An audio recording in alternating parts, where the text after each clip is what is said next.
Before the noise, before the lights, before the gun, there's a room. The call room is where athletes go by themselves. They go to become and see who they're going to become. It's where doubt, fear, and clarity all turn up at once. Today, I'm with two brothers. Dan Gladman never thought that elite sport was for him.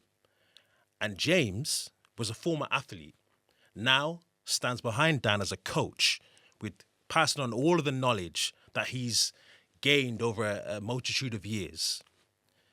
Ladies and gentlemen, this is The Call Room, and welcome Dan and James.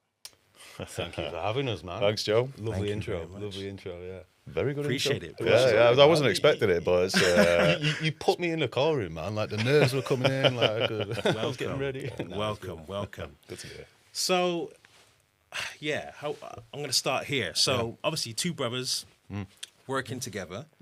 How long have you been training together in this sort of situation? Yeah, I mean, so I'll start this, right? So, obviously, I'm sure we'll go into your background as an athlete going forward, but after retirement for yourself, you were maybe, I don't know, 27, 28, you came back up north to live, and I was there, obviously, I was working at the time. But we just started to, almost from a fitness point of view, to go down the track, but just to do some runs, man. And they weren't like sessions like I'd know now what that you used to do, but it was just simply getting in shape stuff. So this was probably, what we're saying, like 2.5 years ago, maybe like mid 2023? Yeah, mid 2023, I'd say. It feels about I don't right, know doesn't exactly when I came back up north, but it was around then. So we were probably 29. We're both 32 now. Worth mentioning. Joe's we're twins, so twin brothers, not just brothers. No. Yeah. But unfortunately, Daniel is the older twin, but he acts like the little brother sometimes. But I'll take that. but yeah, so training wise, no, it's as Dan said, we started kind of just heading to the gym every now and then. You know, we went to like the field next to the track. If we could get on the track, we'd go there just to kind of get the fitness up, you know, do some easy sessions, like old sessions I used to do from my career.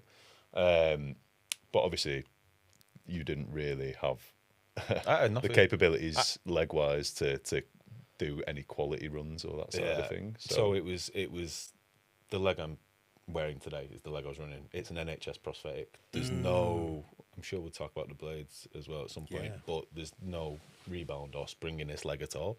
So that was like fun to get involved in the workouts, and, you know, on the grass, and we were doing like whatever it was, but also pretty difficult because there's a lot of like force and braking stuff that's going through this side as well. But you know, we made it work, and we were right. Yeah. So what's that dynamic like? So coaching someone you're so close to, very, very close to. How do you differ between boundaries and the brother and the coach? It's a good question. I'll jump in there first. Yeah, go. Just say, like, we're 32 now, and I think I can count on one hand the amount of times we've argued in 32 years.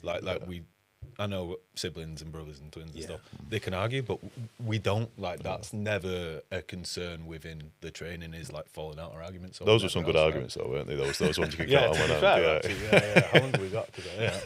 But it was like the relationship for me is very easy, and to be honest with you, I'm quite lucky coming in. I think a lot of people, if they were going to start athletics, regardless of whether it was at 14 years old, 18 years old, or 30 as I did, you have to kind of go through the system of, I don't know, like club level coach, and then maybe if you've got a bit of promise and talent, you move up to like a regional sort of area coach, and then you might go to like a really elite coach.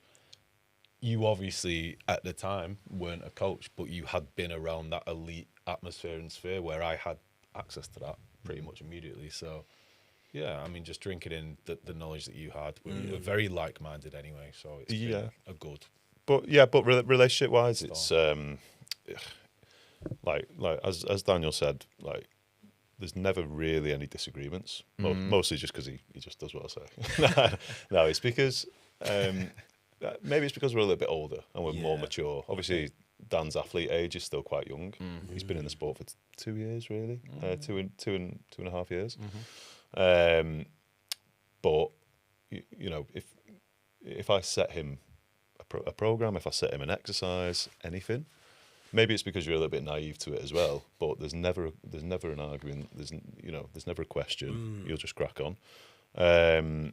Trust. I honestly just have full trust, That's and, so and, important. and I followed your career for a long time as a fan. I was never really involved in like obviously the coaching side or whatever else. Man, I just left you coaches to do it. But like as a fan watching you do all that stuff, like I knew how much time and attention you poured into every aspect of your career. So when you tell me to do a rep now, I'm never questioning the reason why. I'm like, I know that you thought about that 10 times over.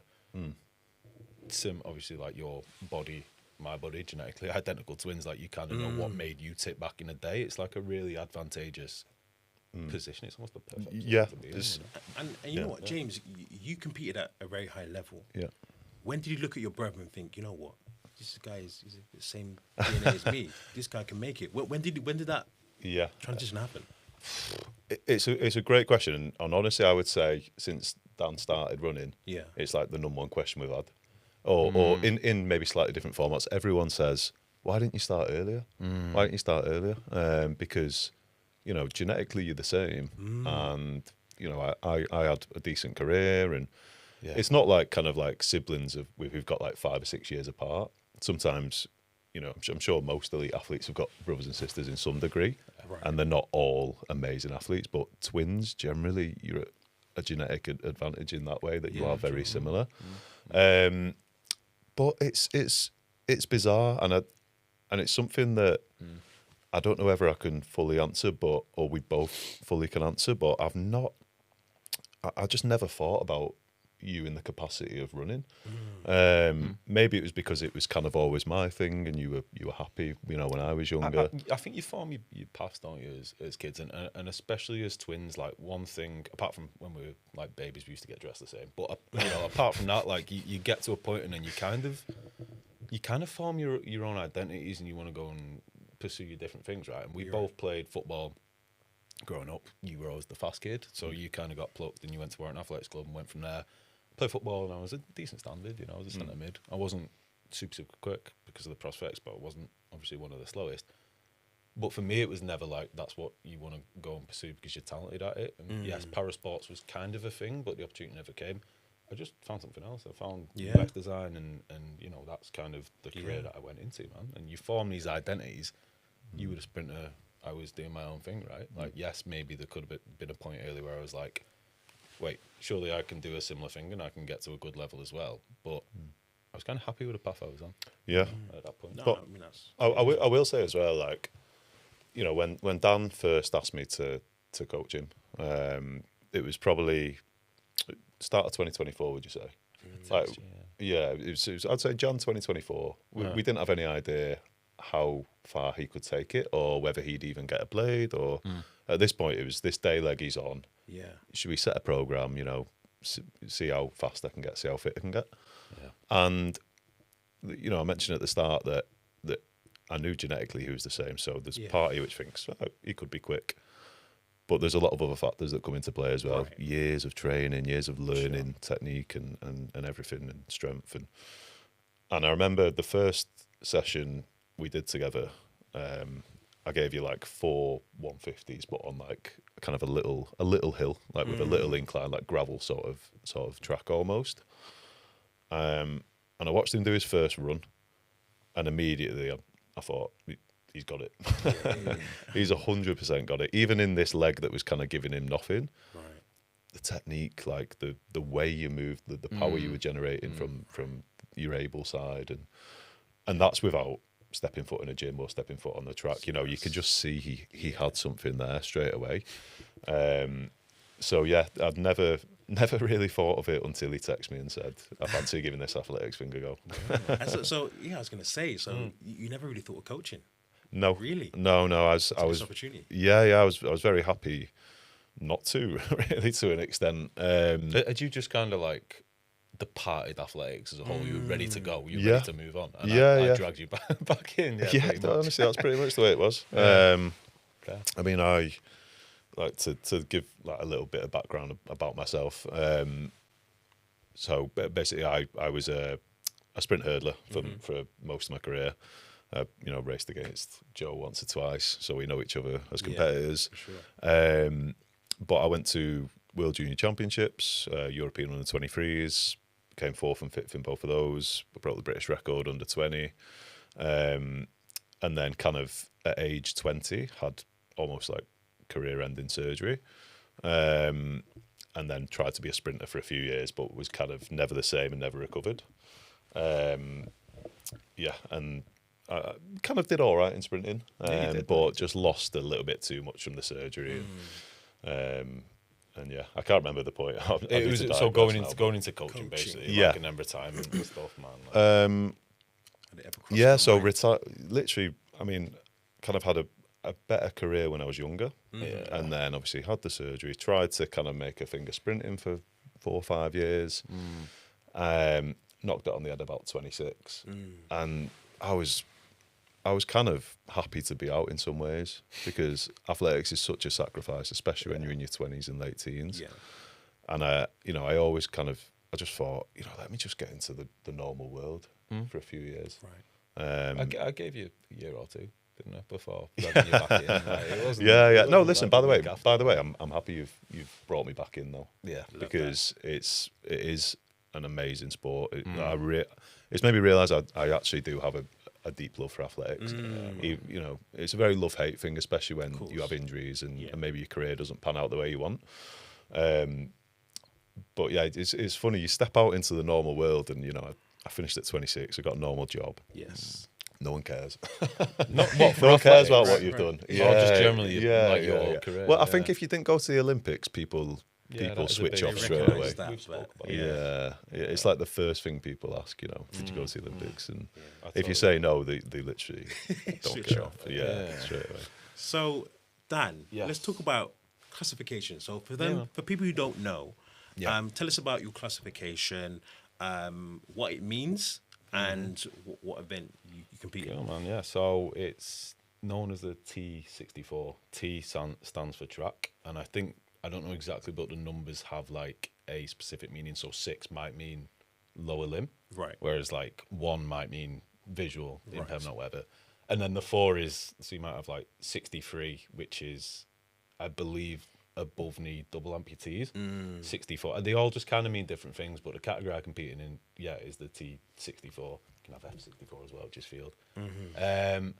Which basically means, so it's a lower limb on one side amputation, and you use a prosthetic running blade, as most of us do, to compete, man. Right. So I think one of the things, when I was speaking to you initially, I was really amazed by the fact you were talking about you had to go out and get a blade. Yeah, man. And the fact that, for somebody who is maybe able-bodied, you can go to, Decathlon, or they can go to Sports Direct, pick up a pair of running shoes. That's it. And start running, whether it's elite or it's, amateur. Yeah. Tell me how that's different for you. Well, I mean, I think it's both a positive and a negative in some ways. Like, before I had the blade and I was running on my everyday prosthetic, like, I'd seen these guys on the TV or YouTube or whatever who, like, now I'm competing against. And you watch, like, the energy return on these carbon fiber things. Yeah. And I'm like, oh, man, like, I can only imagine, like, we're starting training and, okay, like, I feel like my able side is getting faster. But I can only imagine, like, how that blade feels. Like, so it's going to be amazing when that comes in. But then there's the other side of it as well, man. And you raised such a good point now. Like, you can't just go and buy a pair of running trainers and go, let's see what I've got, and like let's put like 6 months, a year, whatever into this. Like the first 3-4 months, even though we were training in the background, logistically there was a lot of like, we know we want this running blade. Right. How are we going to do it? Like the NHS provide running blades for under 16s now, which by the way is like, it's brilliant, right? But as a guy who was 30, I was like, how am I going to do this? Like, they're so expensive. I think the blade itself, if we're just talking the actual carbon fiber piece, is around like $4,500. Wow. And then if you combine the socket fitting and the workshop time and all that sort of stuff, man, you're getting on for $10,000 for a leg. Like, I mean, I don't know about you guys, but I don't have that sort of money lying around, right? Like, so, but I was really lucky. Like, I went through, I feel like it's good to give him a shout out, the Richard Whitehead Foundation, so Richard Whitehead, he was a para sprinter. That's right, yeah. Yeah, man, back in the day, he did London and Rio and stuff like that. He's a really nice guy. But he set up a foundation, and I kind of had a dig around online. I saw that, and it was like, we want to try and get people into sports, not just athletics, like Richard did, and if you apply and all this sort of stuff. And I was kind of looking at the time, and obviously still, like, I was super keen to get this blade, but thinking, am I too old? You know, like, are they going to say, no, we want to give it to someone who's like 22 or whatever? But we applied, and we went down to like a day in, I can't remember where it was now, but we went there, we did a bit of running and stuff like that. And they weren't like assessing you, but it was like, I think they wanted to kind of like wean out the people that weren't serious, you know? And they got a vibe off us that, you know, your experience in the past, and like my sort of, what I was saying, we were serious. And if we got a blade, it wasn't going to be for 3 months and we'd throw it in the wardrobe. You know, like, it's going to be. It was basically like an application to be part of the foundation, you know, receive like a grant and receive support. Yeah. And say if there was like 5 people who went to the day, they only chose like 3 people to receive. Wow. Yeah, that's what it was. It was a little cut. It's funny. He was trying to impress him so much. He was doing like 3-point starts, and there was like, you know, like 50-year-old women just next to him, you know, just like struggling to walk. Yeah, man. And they came up to him and they were like, he doesn't have to do all that. You know, like, so. I was like, yeah, but I need this blade. I need this blade. You know, I need to. But we were already set. But it is like, I think that is a really good point. And the barriers sometimes for parasport, not just for the blade guys. And other wheelchair people have a lot of the same thing where the equipment's quite expensive. It's hard, man. Like, so you generally feel there's like accessibility challenges. Yeah, man. I really, really do. Like the price to, okay, in fairness, like for me, maybe it was a bit more unique where I wanted to get into it because I thought I could compete at a really high level. Yeah. Maybe other people would find a way to get something a little cheaper, and then if they started to show a bit of promise, like they could get help from somebody else to get. But it's not as simple as an able-bodied, you know, man or woman to get into it. It's quite hard. Expensive. It's expensive. And man, yeah. you know, I thought to myself as well. You know, you spoke to me about the stiffness of the blade. The blades, yeah. And you know, usually, you know, I might say, okay, I'm going to train in like a softer shoe, and then I'm going to compete in like a hard carbon fiber plate. Yeah. If you can only afford one blade, how do you then get the higher one if they're so expensive? I mean, that's one thing that I think we've still not worked out, is that, so to explain it, OSA are the company that manufacture the blades, and based on your weight, they've got like a category range, and it's something like technically how many layers of carbon fibre they stack on a blade that makes it stiffer or softer. If you're 80 degrees, you might need like a category 4.5 or whatever, right? So there's all these different categories basically, and I don't think we've still worked that out yet. But you're right, we only have the affordability for pretty much, you know, the one blade, right? So like fortunately, I have reached out to OSA, and they've sent me 1 or 2 others to trial out as well, which has been for myself really helpful. And I know a lot of the top guys get the same. But we're still working that out, you know. There's so many factors that go into it. It's because complex. So in terms of like you were saying then, Joe, like having a softer shoe or a stiffer sole shoe to train in, that's kind of a little bit injury prevention, and you know, if you're training on like a Mondo track in like carbon fiber spikes all year round, you're gonna fall to bits. Yeah, of course. Yeah. But I mean, okay, there's a little bit of performance there as well. But with Dan, you know, if his blade's too soft, you know, every step he's just going to be, the energy return timing's going to be off. His hip's going to be sinking. It's literally the difference between, you know, a second, half a second even. Crazy, we don't know how much in 100 meters. So it's a very unique kind of sport in some ways as well, that it's not just who's the fastest in terms of, you know, who can generate the most power, you know, who's got nice technique. It's who can make an instrument work well for them as well. You know, like F1, like a tool in a lot of ways. Yeah, it's very similar to F1, I imagine. But we're definitely still figuring it out. You know, you've been doing it for 2 years, and to be honest, at first, so he started in Jan 2024. Yeah. We got the support from the foundation, and by April 2024, he had a blade manufactured, went through a company. Yeah. And I remember the first session you did, because we've been training for 2 months in the gym and on his old leg. The first session he did in a blade We got the blade, rubbing our hands at it. Right. Went down to Stockport to the track there. Yeah. He slips the blade on, and I thought, right, come on then, Usain Bolt pace, let's go. Man. Give me 9 Like, seconds. you know what I mean? Right now. Like, That's the same. let's I was do thinking it. the same And, thing, and he man. ran, and I thought, That isn't what I wasn't- expected. that I wasn't remember that that. fast. I remember that as well. I remember the feeling of putting What it was on there at like first. an imbalance? It was. I mean, I'd never had that return of energy, but I thought it would give me more. It was very soft, and actually, like later down the line, we worked out the category was a little bit too soft for me for Right. the first one they gave. But yeah, this was it. I think one mistake that we've kind of made, and again, it's a really unique position that I kind of came into where my twin brother was an ex-athlete, and I had this opportunity to get a blade, and I thought, I could do all these sort of amazing things straight away.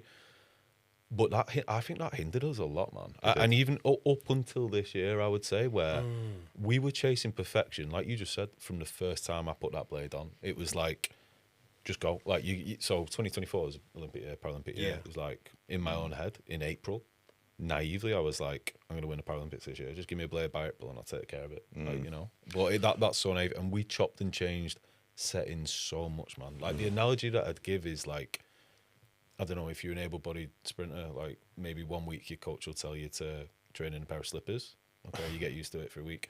And then be like, nah, actually, I'm going to swap them out and give you a pair of flippers. And it's like we just kept swapping and changing these settings all the time. My body just couldn't adjust to it. Yeah, So you couldn't basically, gain one technique. It's like an F1 car. It is, literally it is, like an man. F1 Yeah, car. yeah. And- It's crazy. I don't know. It'd be interesting actually, Joe, to ask you, ask yourself, like in terms of your knowledge of blade athletes, or I guess para athletes in general. But let's just speak about blade athletes. Everyone thinks it's a disability in terms of, okay, you're missing a leg, you're going to be slower. Is that the impression you got as well, like potentially, or like Slower. Honestly, I felt like you would be maybe initially to start off, but Yeah. as you get into it, okay, that acceleration and top yeah, speed? I think when yeah. you start going, and obviously there's no DOMs. Yeah. man. Well, Yeah, see. So when I first, when we first started, I didn't know. I didn't know anything about blade athletes Right. really, even though you obviously had one leg, so maybe I should have known more. But the more I got looking into it, you see, there's guys with double amputees, like is it T63, or there's a guy who can run like 44 low for the 400. 20.2. And he can start like, like an under 13 boy for the first 50 meters. That's crazy. And then zoom home in 44.1. Or some negative splits or something. Yeah, 100% literally negative crazy. splits. But basically, what I'm trying to say is, there is scope that when you master this tool, or when Daniel masters this tool that is attached to his leg, Yeah. for it to actually make you quicker than maybe you would have been if you had two legs, which is a crazy thought, isn't it? It is, But if you think about sprinting, it's all about energy return from the ground and Yes. power, and I'm sure if if you wanted to swap your Achilles out for a bit of carbon fibre that was never going to give you DOMs or never never going to break, then it's a fascinating thing. I'm not saying it's like desirable, of course, because it comes with so many challenges. There's so many things we don't talk about in terms of body image and those deeper things that you struggled when you grew up with. But obviously, like even like the blisters you get and the rubbing and the sweat and everything. But There's different challenges and there's similar challenges as Yeah. well, right? Like, I think for me, starting so late, like my body was just, especially on this left side, like so undertrained Right. that like I honestly think it's took me to this point to actually get the strength in this leg. Similar, not even the same, but similar to this leg, right? And like, yes, there was points where we were like, this blade isn't right, go and change it. But I think this year we looked a lot more internally and kind of said, nah, but what am I not doing? Like, let's stick to one setting. Let's stop messing about with these settings, man, Right. and stick with something and see whether it can work. Absolutely. Yeah. We just touched on it as well. So started what age? Age 30. 30. 3-0, man. That's rare, isn't it? That's Listen, rare. some would say that Yeah. that's mature for athletics. I like But that. yeah, in a sense as well, you're fresh. Yeah, man. I don't have training So years. talk to me about why it took you so long to take up the sport. Yeah. So, I mean, well, we kind of touched on it at the start, didn't we? Like your path that you took and my path that I took. And I think that twin dynamic. Like I never really. It's not that I didn't want to tread on your toes. Like that's the wrong thing to say. It was just always your thing. But then I remember in your training group in Bath actually, and the coach that you had, they had like real. It was a good group. They had real deep ties with like British athletics and stuff. And James Hillier. Hillier. Yeah. And I'm pretty sure. Maybe I'm remembering this wrong. You correct me if I'm wrong, but I'm pretty sure. Like I remember there being a slight conversation about if your brother wants to come down. You would have been like 18, 19. He was like, if your brother wants to come down, we'll get him a blade started and we'll do it. So yes, I mean, I was talking about the barriers before. For myself, I would have been a bit more lucky there, but at the time, I was on something else, and I think a side that I don't really speak about a lot, but I can kind of open up about it a bit now. Was that there definitely is a shame element, and there's a lot. I noticed this a lot with amputees online, right? And it's that for me, just my opinion, like if you were able-bodied, let's say, for 18 years, and then you're in a motorcycle accident and you lost your leg, I feel like they kind of like handle that a lot better, and they put it out there and like, whoa, like, I've got this prosthetic and I'll be hopping around the kitchen like making videos story. and stuff. Yeah, Man. For me, like, and I think having a twin factor as well, and being from sort of working class beginnings and just trying to mix in with the lads and all that sort of stuff. And you were born with your amputation as well, by the way. That is worth mentioning. Yeah, sorry, I was born with it. I was missing one of the bones, so I've had it my whole life basically. And I couldn't get past it in my own head. Like I didn't want to. I mean, I remember we used to play PE, and or like even for football for my old team, and I'd roll the socks up to like here, tape it around, put a shin pad on, and it's like, nah, no one can notice that I've got a prosthetic, man. Like I never owned it as a kid. Right. I regret that in some ways. I do regret that in some ways, because you know, there's a lot of me that wish I would have started this journey. Yeah. It probably is a big kind of body image thing and how you struggled with confidence. I mean, we'd go on holiday together, even up until I'd say the age of early 20s, maybe, that, you know, we'd go to, I don't know, let's say like a lad's holiday. I remember we went on one of those when we were younger, and it's like 35 degrees outside, and he's just walking down the beach in like, you know, tracksuit bottoms, so no one can look and stop and stare. And but there's a stigma with that, and I think that is the other side of it. Why it is or can be quite hard to get into is you have to accept yourself first, man, and like, you know, I never grew up embracing that, and it was so naive. Like people knew I was the guy with one leg, right? Like they knew that, but in my own head, and I just wanted to be normal. I just wanted to be as normal as possible. I had a twin brother who was normal, who was able-bodied, and all this sort of stuff. So I think it just took me a lot longer to get to that point of acceptance, to be ready to say, let's do it, man. Like, let's take a stab at this, you know. No, I respect that. Absolutely. So would you say there's, starting at this age, is there something, you know, you would tell your younger self at this point? I just say, you know now. Yeah, man. I think I'd like, literally off the back of that, just say don't be afraid to go and put yourself out there, man. Like literally, can I swear on this? Yeah. No. Yeah. Okay. It's real. Like, well, like f everyone else, basically. Yeah. You No. know? It's like real. seriously, like this is. I'd sit him down and I'd say, like, don't make a choice out of fear, basically, like, or wanting acceptance. Like, if you want to go and do something, seriously, just go and chase it, man, and go and do it. Because that's when we got into the blade stuff. That was the attitude. Like, we went out and we got something. But in the same breath as well, like of course you can look back at the past and think, you know, because the other blade athlete in this country is Johnny Peacock, who I'm sure you've heard of, and you're actually like the same age, nearly to the month. You know, he's born in 1993 as well. So you could look at his career and think, could I have had a bit of that, you know, sort of thing. But at the same time, you know, at least you did find your way into the sport, and you know, the rate at which you're progressing, there's no reason, even though it's a little bit later in life, you shouldn't or you can't go and, you know, get those medals at the Paralympic Games and that sort of thing. So, while it's a hard pill to swallow in some ways, it's fine. It's exciting. Your training age is still very young. Like, you're in a good place. Yeah, and you're right. Just good thing about that, man. 100%. Like you've got to ride that wave, right? You guys know that from being ex-athletes as well. Like you've got to, And it's funny actually, because, you know, I look back at my own career and I think, you know, we were on about before, Joe, like you traveling all around Belgium all the time, and seen some good places. I've been to South Africa, I've been to Moscow, Texas, like seen so many different places around the world, which this sport has given me. So the fact that, I would never gatekeep this from you, because it is an amazing experience, even if you only get to do it for, 30 till, whenever. It will be finite. Just I love that. take every opportunity, take every experience. And you are doing, to be fair. So Dan, obviously coming into the sport, how accepting was it of you, and how have you feel like have you been welcomed from peers or able-bodied para?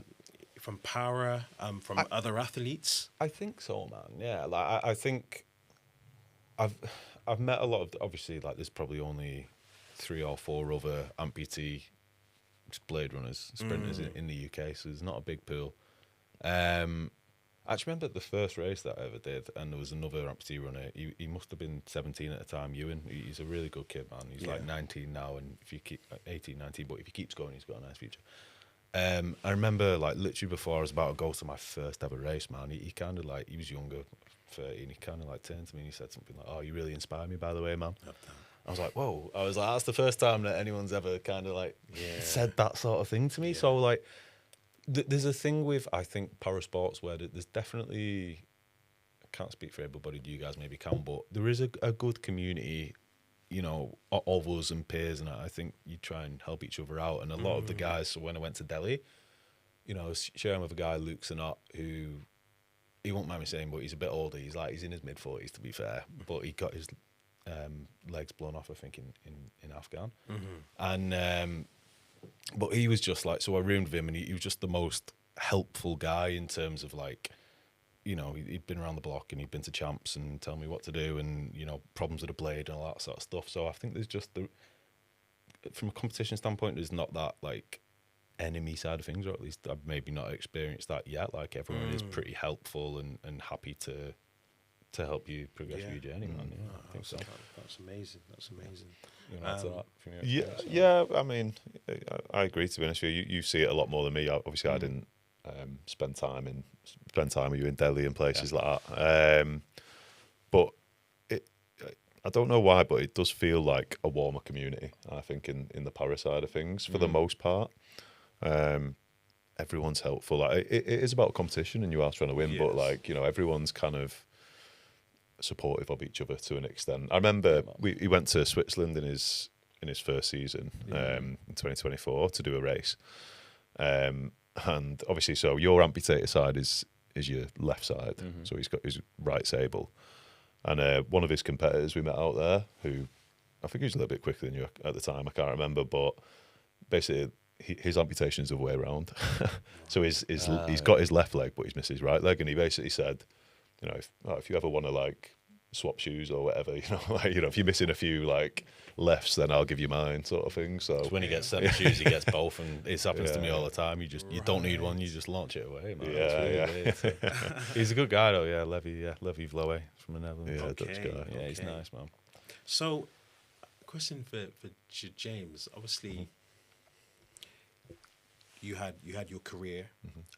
What kind of information or knowledge are you passing on to your brother? Because you compete at a high level, and he's now competing at a high level in that space of, high performance. There's pressures that come with that. Is there anything that you're passing on to him to prepare him for those moments when you got to perform and the pressure's on? Yeah, I think in terms of actual passing stuff on, it's kind of just as and when it comes when we're down the track. It's more kind of technical elements, or like how to execute in a race and that sort of thing. But I think probably, and maybe you'd say this as well, like you probably derive a lot of confidence from seeing that I had some form of success in my own career, and it's like you've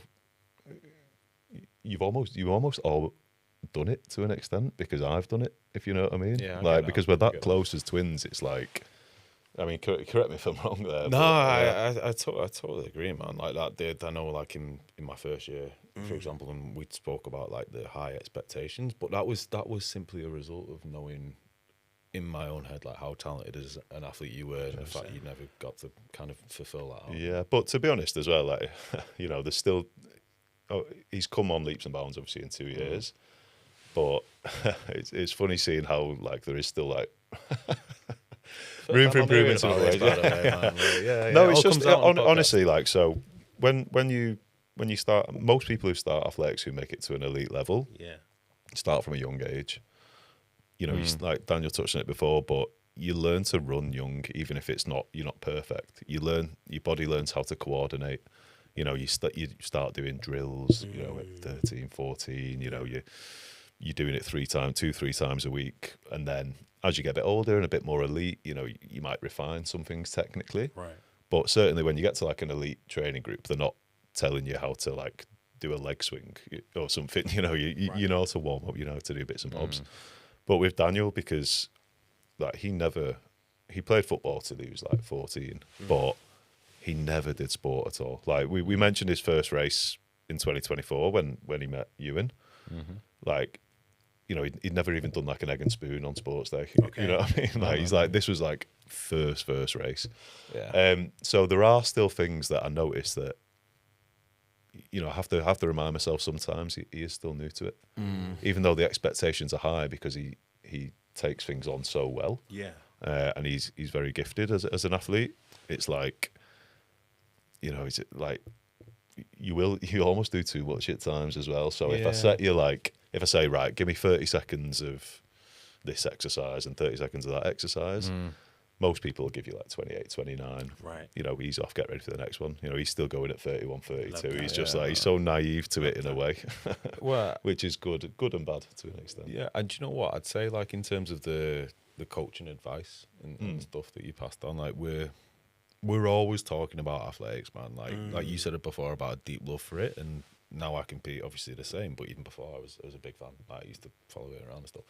So it's not just like down the track, you know, we'll be discussing things. Like we're always thinking and analysing and all that sort of stuff. So I think most of the advice that you give has already been done before the session. Like we already kind of know. It might just be a gentle reminder, like this arm's tight, or you know, like just little things, man.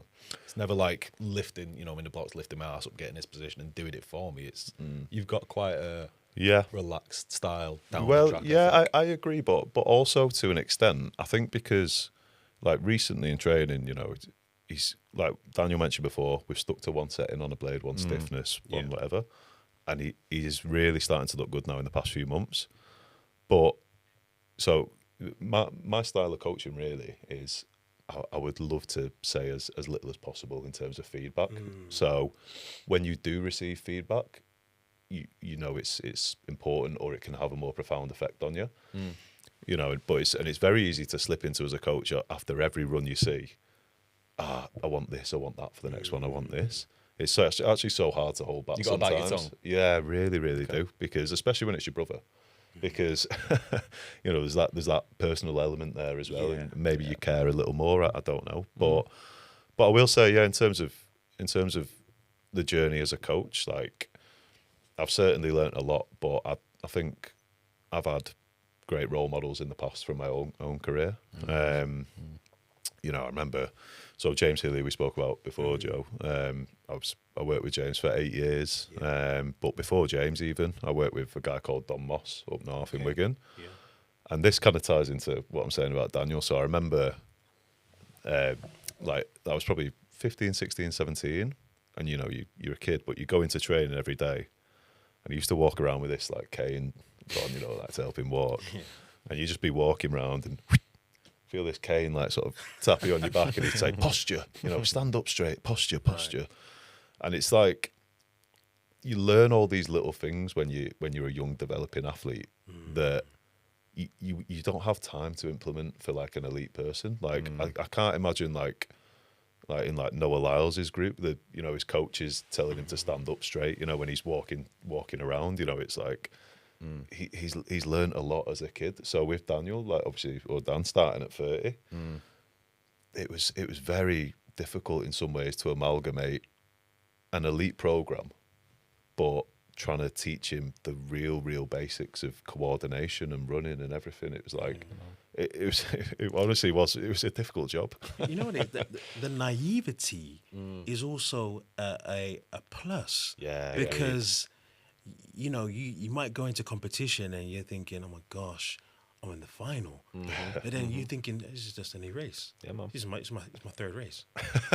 Let me just go for it. Do you know what I mean? So Yeah. there can be is an advantage as well. Do you know what I mean? Totally agree, and I think I rode that in my first year. Yeah. More so than anything. Of like, I don't really care. I'm in this car room or whatever. I don't really care, man. Like, Yeah, you know, yeah, like yeah. I'm new to this. Like, there's no pressure on me. Like, you know, and I'm Who are naive. you? Yeah, who are you, man? Yeah, whatever. You know.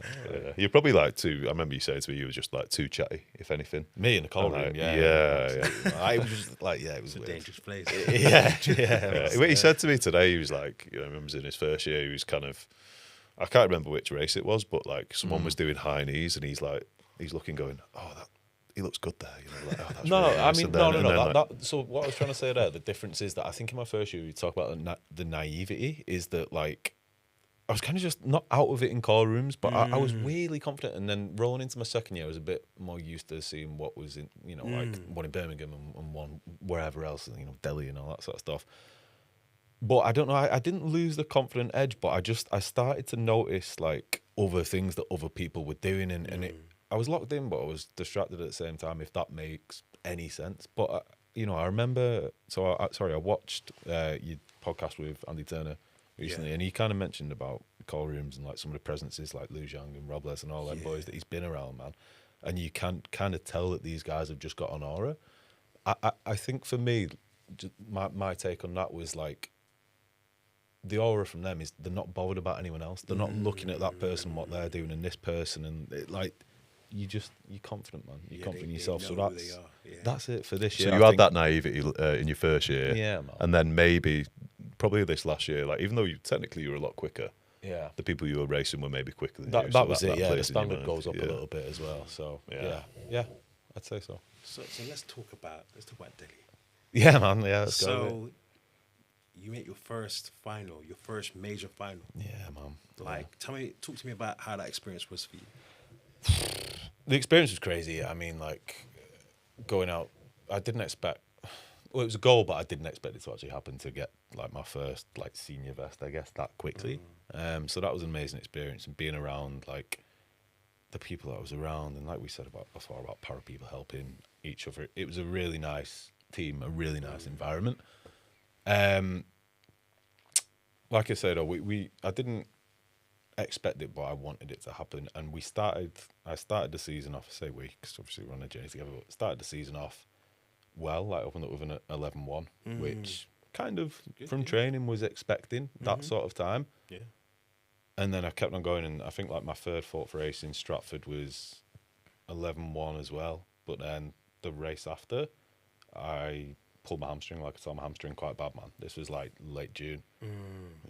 It was a real gutter, because that was like, I was on for, you look at like the splits and analyse the videos and stuff, I was on for my first sub-11 legal, which I was like, you start to just build and build and build. So I guess the point of saying all that is that like, at that point, I knew that I was probably going to get selected for Delhi. But then because of the injury, like it threw things, you know, up in the air a little bit and all that sort of stuff, to the point of like, I'm honestly kind of surprised. It was a really bad tear. I didn't get it assessed by doctors or anything, but like it put me out for a fair whack, man, until Worlds. Sure. So I was happy with how I did with that in mind, the hamstring tear in mind. Yeah. But I kind of wish that wouldn't have happened as well, because I was kind of building and dropping times and stuff and getting to these 10-second times. So yeah, it was a nice experience, man. I wish I would have done a little bit better, but maybe that's for the future, and it just wasn't the right time, man. Save it, yeah. It's. I mean, probably like, I don't know about you, but after you tore your hamstring in June, started running again maybe like August. Yeah. And Delhi was in like September. I mean, just seeing you in training and stuff, like I'd never said it, but you knew you weren't gonna run as fast as you had done, just because you couldn't quite get back from injury in your heart of hearts. But you know, that's not what it's about. You know, it's a bit of major championships experience and a bit of world experience as well. You know, going to Delhi, like it was not nice. every day you do that. Yeah. Do you know what it was? But in terms of athletics, it was nice to be in like the call room with the guys that I've been like watching on TV and YouTube and picking the videos apart for the year, man. And then suddenly like you sat next to them all, and it didn't faze me, but again, I was talking about like, being a bit distracted and stuff, and it was fascinating to be in that lineup, man, and be like, oh well, I'm here now. Like last November when it got announced, I was like, I want to go to Delhi and I want to go. Yeah. But I'm there, man. I've made it. I'm in the final. Like it was a really rewarding feeling, to be honest. Right. Yeah. So how has that experience and how has Delhi as an experience motivated you for this year and leading to LA 28? Do you know, with athletics, it'd be interesting to see whether you guys agree, but I think there's a lot of like je ne sais quoi. Do you know the French saying, like, Yeah. I don't know what, almost? Yeah. And there's certain things where, like, one of them is championship experience. You're like, how can you tangibly say that going to a championship makes you a better athlete?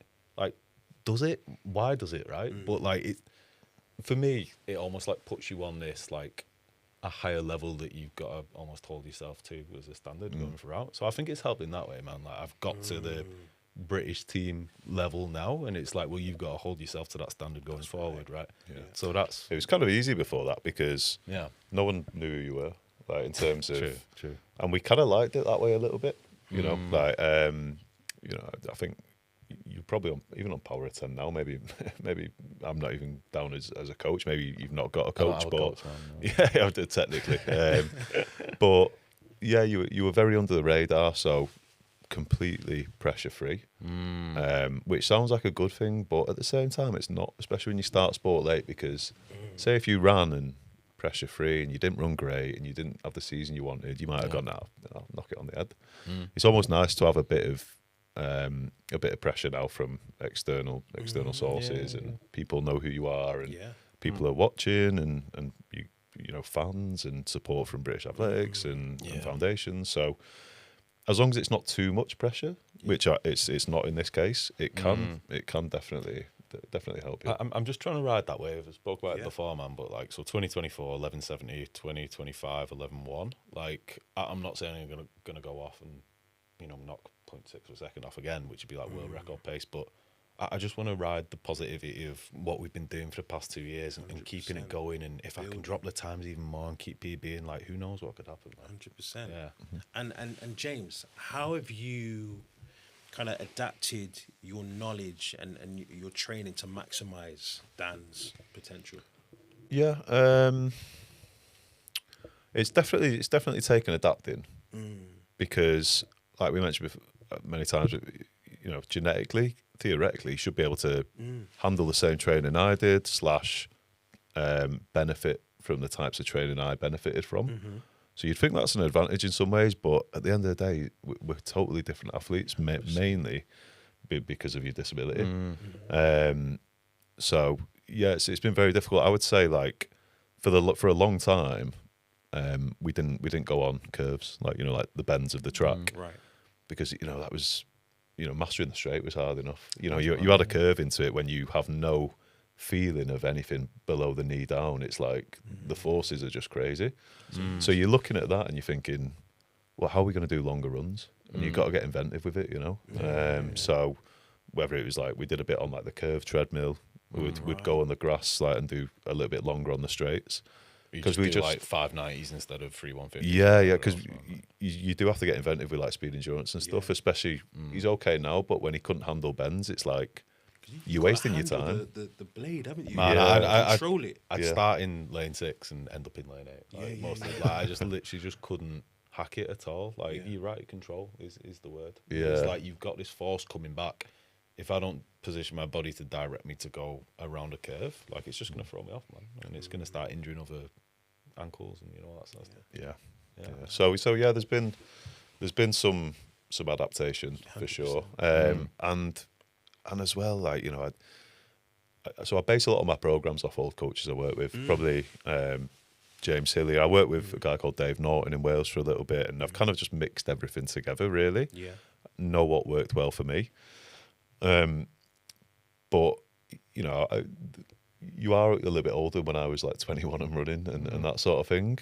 But at the same time, I remember after his first season, I spoke to James Hillier on the phone just to get to sound out about coaching. And I said to him, look, I feel comfortable setting programs in the winter, but when it comes to summer, I can't remember what I did. I need some help. And he gave me lots of very good bits of advice, to be honest with you. So some bits I probably won't actually want to share on right. it. No, just for psychological reasons, Yeah, just of course. so he doesn't know all my secrets, basically. Yeah. That's fascinating him now. Yeah, but now I'm going to pry because I know no secrets. I never needed no secrets. But no, so I mean, I said to James on the phone, like, you know what, I'm actually like stunned because I try to hop in sessions with him sometimes, and I'm a broken man for a week, after like a few 100s, yeah.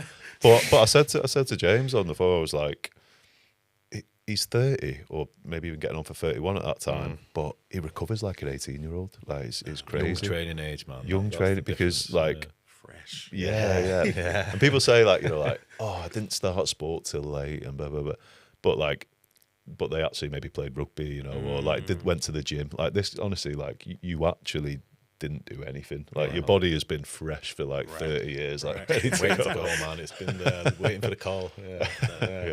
Yeah. No, I love that. So, guys, what does success look like in the future? Wow, that's a good one. For short term, man, I don't want to set times on it. I honestly don't. I just want to stay healthy and injury free because that was something else as well, man. Absolutely. I never knew this with sprinting, but like, yes, we were talking about being a bit fresher and stuff, but you're always managing aches and pains, man. So like, just to try and stay injury free for the near future, and just compete at a high level. There's a European champs this year. We think we're going to get news confirmed in about 5 days from when this is going out, but we think there's going to be European champs. Let's see what happens, man. I'm not ruling anything out. Yeah, you got obviously Paralympics is the big one for para athletes, and I would say your category, T64 or lower limb amputations, is probably the most competitive and probably one of the quickest. And it just does gather a lot of interest. But I think making a Paralympics would be amazing. Medaling potentially, but it's a long way off. And on paper, your times are a little bit off. But I think sky's the limit. Yeah. I really do believe in him. You don't want to overpromise anything, but based off his progression over the 2 years he started and seeing how he's looking this year already, it's like, Love that. yeah, there's good things for the future For sure. Okay, last question before we move on. What do you say to yourself in the call room? Stop looking at all these other people, man. How many races? I mean, look, I'm still newish to things, but I also think that's contextual in some ways. Maybe it shouldn't be. Maybe you'll tell me something else as coach, right? But depending on who I'm running against, I think I'll tell myself different things, man. Like in India, and knowing probably at the time that I wasn't in contention for a medal.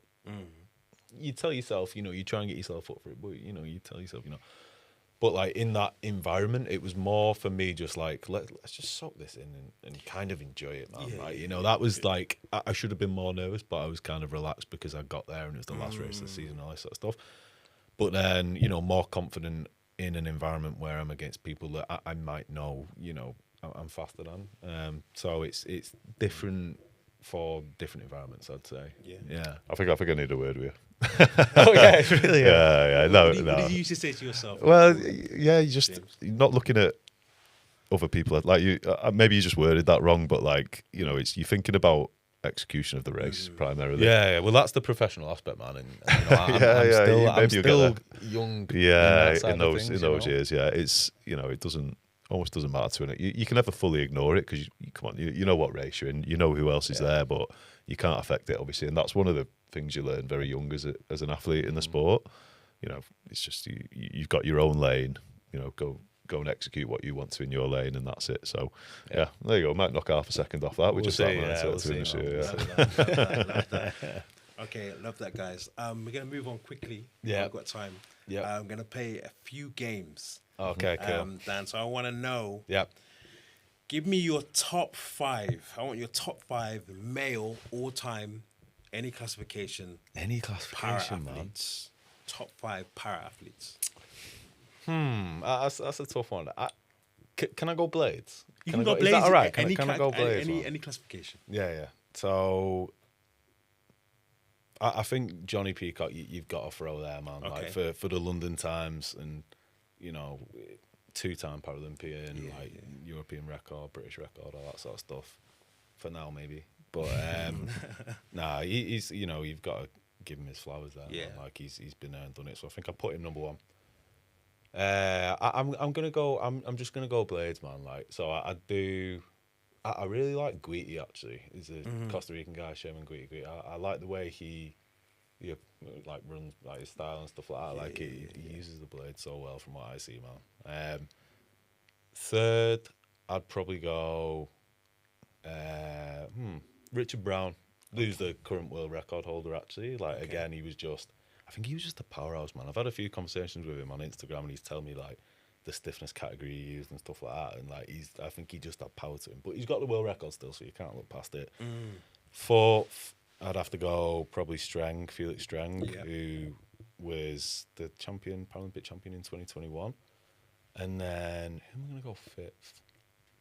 The other German guy. Floors. But I'm kind of going 64s here, man. Single leg. I'm going to go maybe Manu, who's an Italian guy. Maxell. Amo Manu, who's... Okay. He's quick, man. I think he's a little bit unpredictable from what I've seen anyway, right? Like one year he might come out on 11.2, the next year he might do 10.6. So it's like kind of what's he going to do? But from what I've seen, he's super talented, man. So I'll probably slot him in at fifth. Okay. I hope I've not missed anyone there. Love that. Love Yeah, that. man. Okay. Yeah. Same thing. I want your top 5 female para athletes. That's tough, man. That's Any tough. classification. Okay, this is going to stretch my knowledge a little bit as well. You could be biased. You could be biased towards to the the Brits as well if you want. Yeah. Are these quick fire, by the way? Because you got to tell him beforehand. Because yeah, he'll be. I'll throw some names out there. Maybe we won't rank them, but No particular order. Just So I think Sophie Harms won Paralympics. Holly Arnold, because she's a mate actually. And I hope she doesn't see this because I don't want to fill her head full of hair. But I think she's been doing it for like since 2008, man. The amount of like longevity and the stuff that she's done, like fair play, you've got to put her on there. Flo Young, I think it is a blade sprinter. Like she's super tall to start, but like again, she's one that I really like the way she runs and uses the blades. Yeah. Who else, man? There's another Dutch girl. I can't quite remember her name at the moment. They're good, the Dutch, aren't they, to be fair? The Dutch get it right, man. Yeah, they really same with do. the Germans. Yeah. Who else? Yeah, I'll probably just go with those guys, to be fair. Like, fair. Okay. Last game before we finish. Yeah. We're going to play Winner Stays On. Winner stays on. All right, okay. T64, T62. All right, fair. Yeah, okay. So we're going to start with Jared Wallace versus Oliver Hendricks. So I'm going to go Wallace because, like, honestly, man, like, he's less for the sprint inside of things, even though I think he is faster overall, but he's such a nice guy, man. I had the pleasure of speaking to him in Delhi. Like, he's honestly one of the nicest guys I've ever met. So he's going to stay in. Yeah. Okay. Yeah. Okay, so Jared Wallace versus Jonathan Gore? Wallace. Yeah. Jonathan Wallace versus Arnu Foray? I'm going Wallace again. Wallace. Yeah, I'm going Wallace again. Jared Wallace versus Felix Streng? I've got to go Streng there. I've got to go Streng. Okay, Yeah. Felix Streng versus Johnny Peacock? Peacock. Okay, Johnny Peacock versus Liam Malone? Peacock. Johnny Peacock versus Hunter Woodhall? Oh, Peacock. Yeah, for sure. Johnny Peacock versus Maxar Amal Manu? See, that's tough, man, because they've run about the same PB. I'm pretty sure, literally to the millisecond. But Peacock's got the crowns, man. So you got to give it him. Yeah, you got to give it Peacock. Johnny Peacock versus Johan Floors? You know what? I'm gonna mix it up. Like, I'm gonna go Floors because if you look at his literally look at his times, man, he's run like 20.2 and 10.5. That's just like it's crazy. You got to give him that. Okay, Johan Floors versus Sherman Gitty. And I like Guiti, man. Guiti. But I can't look past the times that Floors has done. I just can't. Like 10.5 or 20.2. Come on. It's crazy. Yeah, okay, yeah. It's your winner. Okay, yeah, Floors is one. Yeah, fair, man. Fair. Okay. Yeah, nice. Listen, guys, thank you so much for being on the call room. Really appreciate it. Yeah. And we run out of time. Yeah, cheers, Joe. Appreciate it. Thank you very much. Nice one.